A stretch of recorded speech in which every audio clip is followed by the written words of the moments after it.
Y el podcast se llama Todo sobre mi madre. Alors, donc, on aimerait savoir, tout simplement au départ, comment est née l'envie de s'emparer de la vie de Cervantes et pourquoi particulièrement sur cette période entre 1575 et 1580.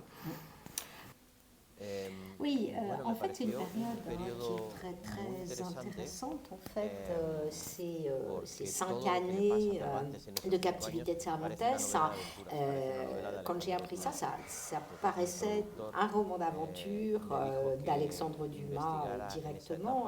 C'est mon producteur qui m'avait suggéré de m'intéresser à ce moment particulier de la vie de Cervantes.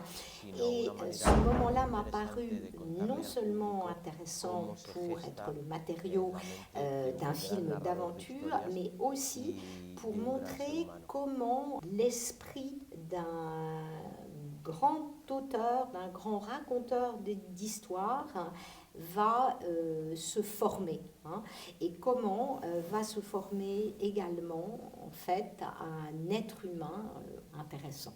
D'accord. Et c'est la deuxième fois qu'il met en scène un personnage réel dans un film historique.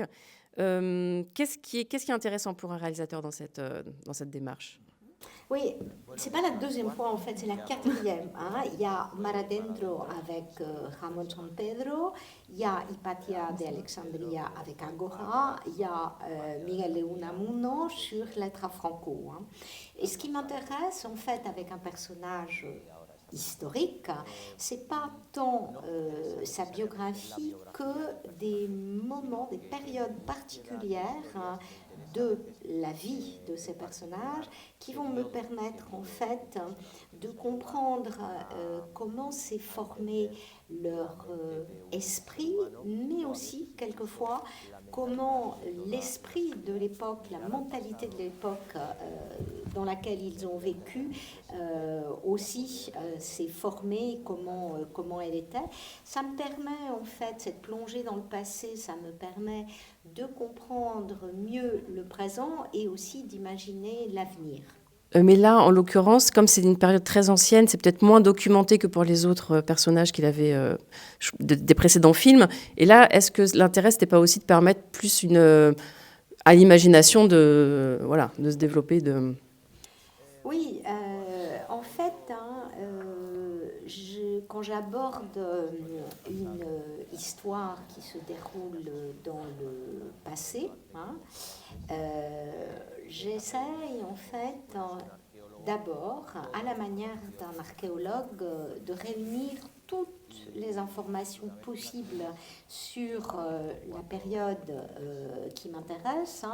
Et quand j'ai réuni tout le matériau, je vais prendre 4 niveaux en fait, c'est-à-dire ce qui est prouvé, ce qui est probable, ce qui est improbable et ce qui est impossible. Et là, évidemment, j'ai toujours essayé de bouger entre le prouvé et le possible, le probable. Et c'était une manière, en fait, de travailler. Il ne s'agissait pas seulement de faire un catalogue de ce qui s'était passé, parce que sinon ça serait pas un film. Il s'agit bien sûr de recréer des moments, mais dans ce film-là, il n'y a pas eu besoin en fait de se livrer à une espèce d'altération ou de réinvention. D'accord. Qu'est-ce qui vous a intéressé dans la réalisation d'un quasi huis clos? Et est-ce que c'était un défi de mise en scène particulier pour vous? Est-ce que vous l'avez vu comme ça en tout cas? J'ai toujours été intéressée par la fiction en ce qu'elle permet d'imaginer en fait et elle permet d'échapper à l'ennui. Ça, c'est exactement ce qui s'est passé pour moi, mais dans le cas présent, dans ce film-là, l'imagination, elle permet en fait d'échapper à la captivité. Mais je m'étais déjà affrontée à la question d'un huis clos avec le film Mar Adentro, où le personnage qui était tétraplégique refusait de quitter sa chambre. Et il avait alors fallu que je recours à un certain nombre de mécanismes cinématographiques et narratifs pour que le spectateur n'ait pas l'impression de se retrouver devant un film qui était complètement claustrophobique, si on peut dire ça. Hein. Effectivement, là, dans le cas de Cervantes, ce sont les histoires qui vont permettre de libérer l'imaginaire, qui vont faire sortir Cervantes en imagination de sa prison et qui vont permettre ensuite à cette imagination de trouver cinématographiquement une traduction, on va dire, qui va permettre de sortir qui va permettre au spectateur de sortir de la forteresse, à la fois physiquement et aussi psychologiquement. Et du coup, oui, c'est ça. Donc, en fait, le spectateur, tout comme les personnages qui sont enfermés dans cette prison, arrivent à s'évader grâce aux histoires de Cervantes. Et même avant qu'ils arrivent dans la prison, il y a des plans assez saisissants de Alger et de la ville. Et du coup, que ce soit à l'extérieur ou dans la prison, je voulais savoir comment vous avez constitué vos décors, comment vous avez choisi vos lieux et quel a été quel a été le travail de post-production sur la composition du décor et de la ville d'Alger et de la prison. Decidimos rodar la película en... On a tourné intégralement en Espagne parce qu'il nous a paru tout à fait pertinent de tirer profit du passé arabe qu'avait la péninsule ibérique. Donc, il y a en fait dans la communauté valencienne des villages qui ont conservé leur plan d'origine arabe, en rajoutant des décors, avec un travail aussi d'effets spéciaux numériques, on a recréé en fait tout ça. On a aussi travaillé nos décors en fait à Alicante, et puis on a tourné aussi à l'Alcazar de Séville, qui est un ancien palais arabe. Mostrar las dependencias del Baja. Je voulais savoir comment vous avez abordé cette histoire entre le sultan et Cervantes, cette histoire d'amour, qui est une histoire de rapport de force, mais aussi une histoire d'amour et de sensualité. Oui, je crois que c'est pas tant mon approche, mais l'interprétation du public qui est ici la plus importante. Je me suis basée sur les hypothèses pour cette relation qui était présente dans les livres d'histoire et qui faisait état notamment du caractère surprenant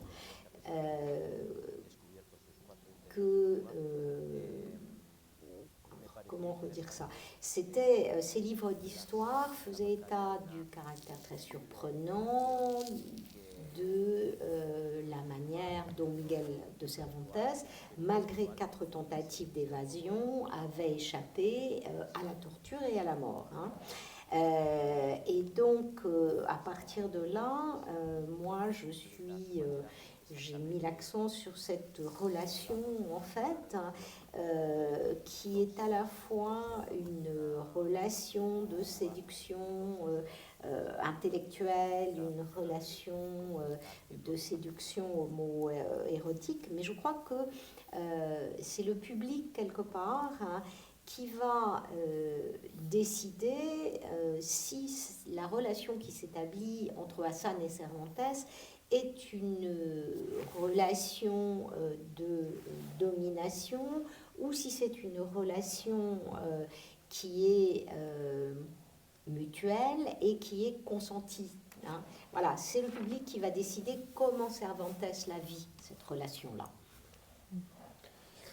Et est-ce que vous pouvez nous dire un mot sur l'importance pour vous de la musique, déjà vous dans votre vie d'artiste, et puis l'importance de la musique au cinéma, puisque je crois que c'est vous qui la composée, et voilà, quelle importance elle a pour vous et comment est-ce que vous travaillez sur une musique de film?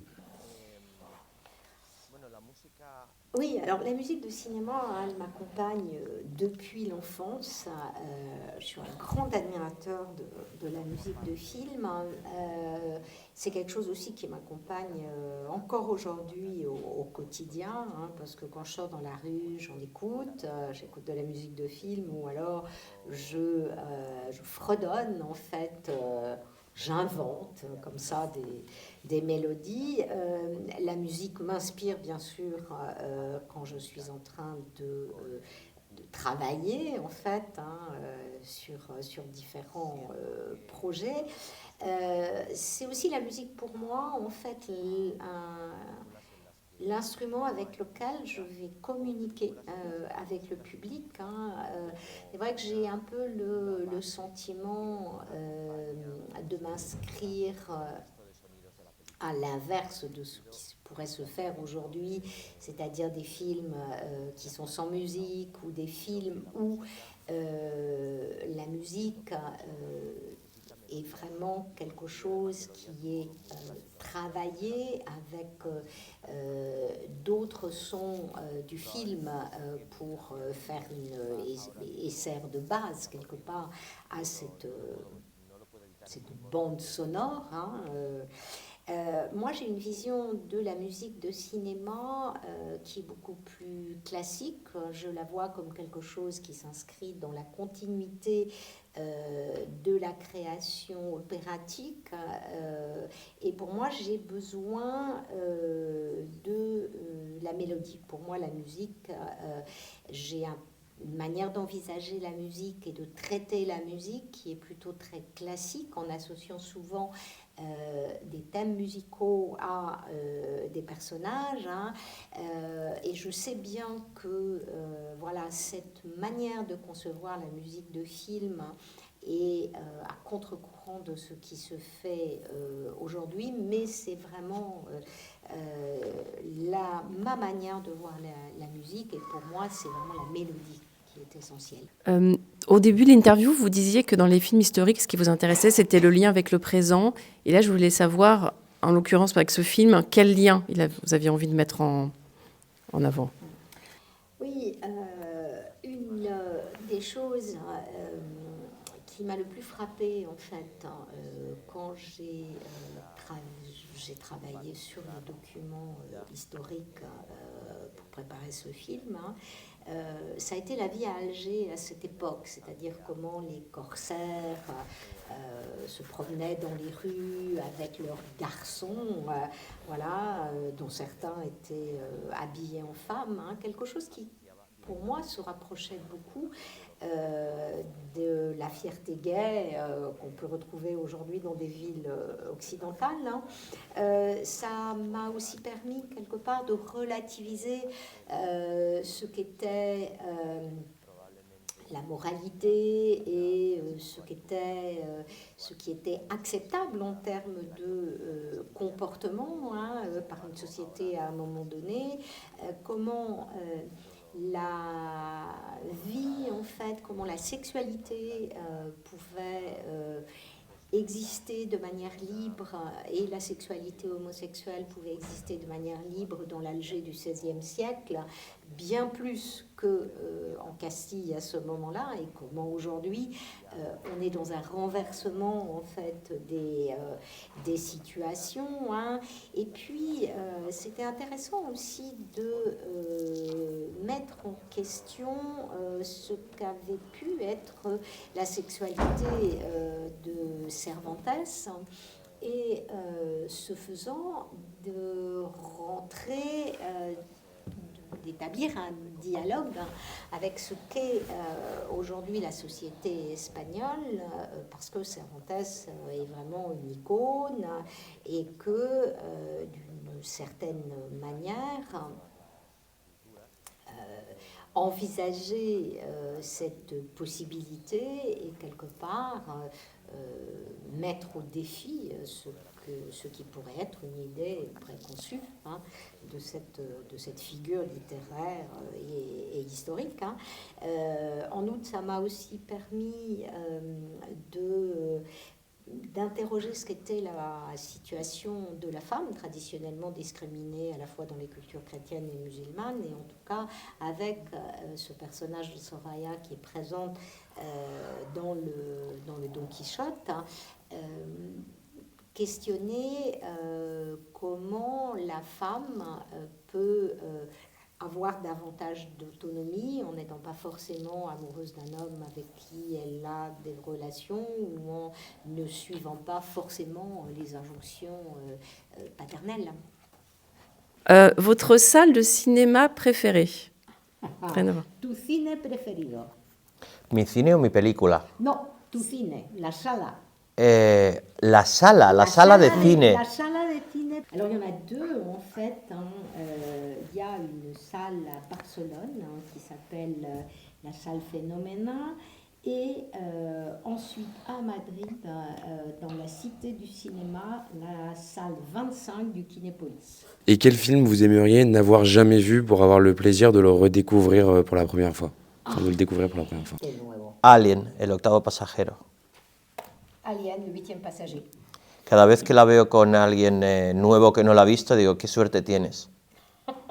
À chaque fois que je la vois avec quelqu'un qui ne l'a jamais vue, je me dis toujours, waouh, quelle chance tu as. Merci. Merci beaucoup. Muchísimas gracias.